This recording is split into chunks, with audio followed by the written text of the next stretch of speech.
Hello everyone and welcome to my Emulating Emily project.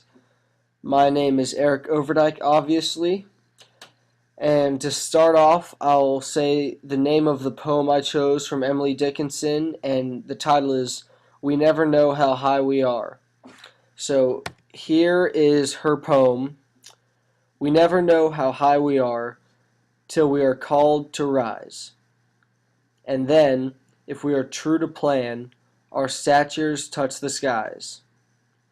The heroism we recite would be a daily thing, did not ourselves the Cupid's warp for fear to be a king. So obviously when I read it through the first time, I liked the poem, but I didn't really understand it. So it took me a couple reading it through a couple times and doing some research on the internet about what this poem means and what some of the words in it mean.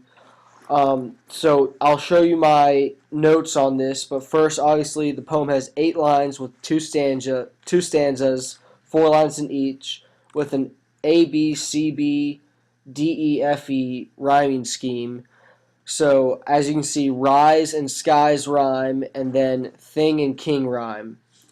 So here are my annotated notes, and I'll go through this with everyone since it's probably hard to read.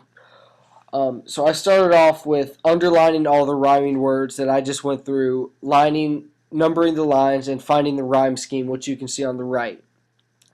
And then my next step was, in understanding the poem, was to figure out some of the most important phrases or words. So, of course, when I first read it, the vocab wasn't too hard, except for the very end when on line 8 it says Cupid's warp.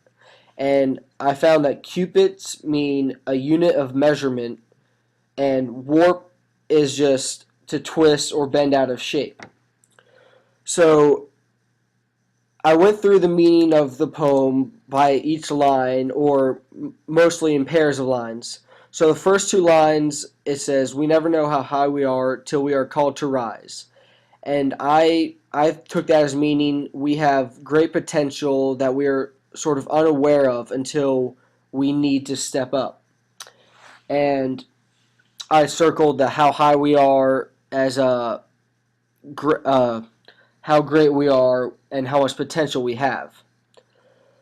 And then I moved on to the next 2 lines, and then, if we are true to plan, our statures touch the skies.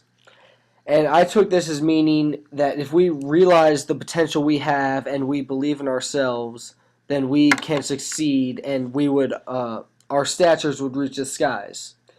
And then statures was another word I thought was important because it means reputation or your sort of perception from the public, and that is important because it says if you are true to your plan and you keep working and you reach your potential, then your success will touch the skies. And there's a personification here somewhat of statures, because statures are a figurative object that it's not a physical object that you can feel or measure, but it's given the physical perception of rising up in the skies when they obviously aren't rising into the sky. So there was a sort of personification.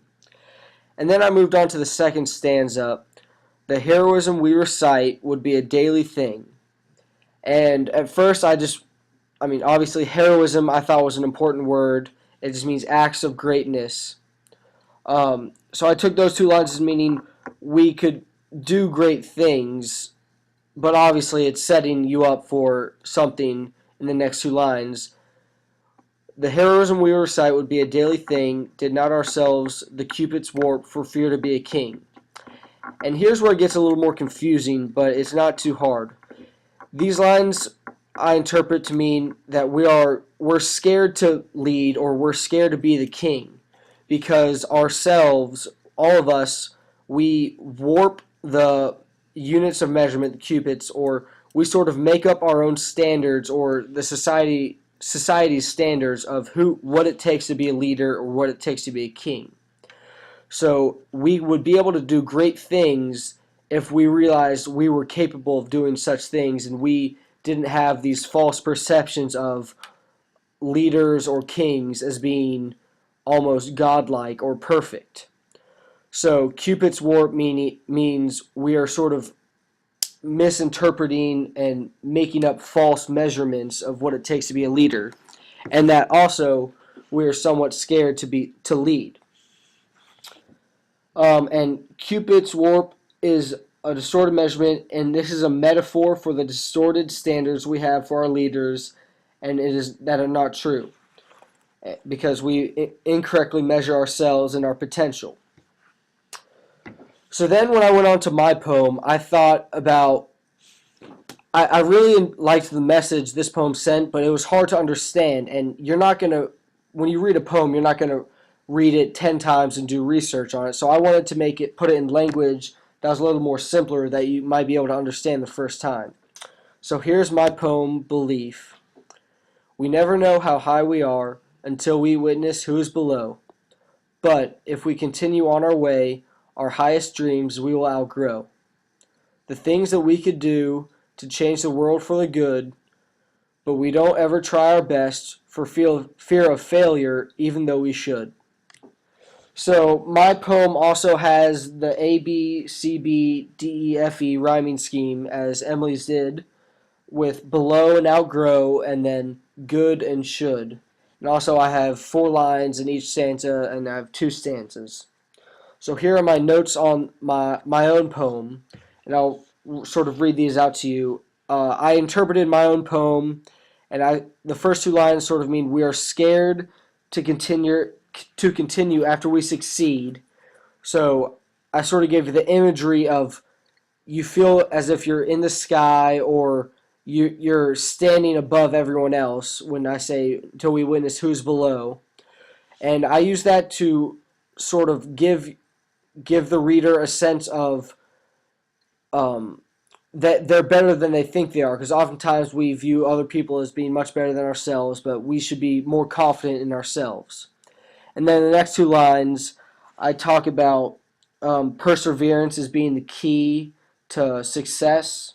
So if you continue on your way, you will outgrow your highest dreams. And I give dreams a material description that they're physically existing and that they have a certain height that we can actually outgrow, but that is not true because dreams are also are not a physical object. And then I move on to the second stanza, the things that we could do to change the world for the good, but we don't ever try our best for fear of failure, even though we should. And I reemphasize the topic that we have great potential, but we don't acknowledge that, and that we don't try 100%, because if we don't try 100%, then we have an excuse if we don't make it, and we say, oh, I didn't try my best. So we don't ever try our best for fear of failure, so we have that as an excuse, even though we should always try our best. And if you try your best, obviously we will do great things to change the world for the good, as I say. And so that's my version of Emily's poem, and I sort of had the same message I want to bring to the reader and the audience, but I just put it in my own words and put it in a simpler way so that you would be able to understand it the first time around. Thank you.